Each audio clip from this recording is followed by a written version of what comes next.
నమస్తే friends, I am Swarooparani from Siri crystals. ఈరోజు మనం మాల్డోవైట్ అనే చాలా రేర్ క్రిస్టల్ గురించి తెలుసుకుందాం. ఈ క్రిస్టల్ మనకి ఉల్కాపాతం నుండి లభిస్తుంది. మాల్డోవైట్ సున్నితమైన మనసుతోటి ఉన్నవాళ్ళు కనుక ధరించడం కానీ పట్టుకొని మెడిటేషన్ చేయటం వలన వాళ్ళల్లో ఉన్నటువంటి ఆ ఆత్మ న్యూన్యతా భావాన్ని పోగొట్టుకొని వాళ్ళు సెల్ఫ్ కాన్ఫిడెన్స్ కలుగుతుంది. వాళ్ళు మంచి ధైర్యాన్ని ఉత్తేజాన్ని పొందగలుగుతారు. మన పూర్వీకులు కూడా అంటే పాతరాతి యుగం నుంచి కూడా ఈ మాల్డోవైట్ని ఆధ్యాత్మిక జ్ఞానాన్ని పొందటం కోసం చాలా బాగా ఉపయోగించేవాళ్ళు. మాల్డోవైట్ని చేతిలో పెట్టుకొని మెడిటేషన్ చేయటం వలన ఈ మాల్డోవైట్ నుండి వచ్చేటటువంటి శక్తివంతమైనటువంటి తరంగాల ద్వారా మనం హయ్యర్ కాన్షియస్కి కనెక్ట్ అవ్వగలుగుతాము.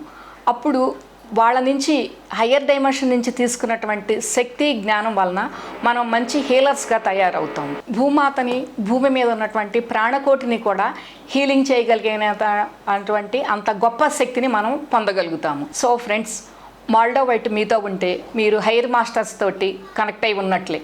హైయర్ నుంచి మనం పర్మనెంట్గా ఎనర్జీని, నాలెడ్జ్ని తీసుకుంటూ మనం మన జీవితానికి కావాల్సినటువంటి శక్తిని, జ్ఞానాన్ని మనం సుఖంగా, సంతోషంగా, ఆనందంగా ఉండటానికి, మంచి హీలర్స్గా ఎదగటానికి ఏదైతే ఒక శక్తి జ్ఞానం హయ్యర్ కాన్షియస్ నుంచి అవసరమో అదంతా కూడా మనం సంపూర్ణంగా పొందగలుగుతాం. ఎవరైనా సమస్యలతోటి ఉన్నవారు, అంటే అది ఏ విధమైన సమస్య అయినా సరే, అలాంటి వాళ్ళు మాల్డోవైట్ని ఒంటి మీద ధరించటం కానీ లేదా పట్టుకొని మెడిటేషన్ చేయటం కానీ చేయటం వలన హయ్యర్ డైమెన్షన్స్ మాస్టర్స్ యొక్క సహాయంతో ఆ సమస్యకి మంచి సులభతరమైనటువంటి పరిష్కారాన్ని చక్కగా కనుగొనబడుతుంది.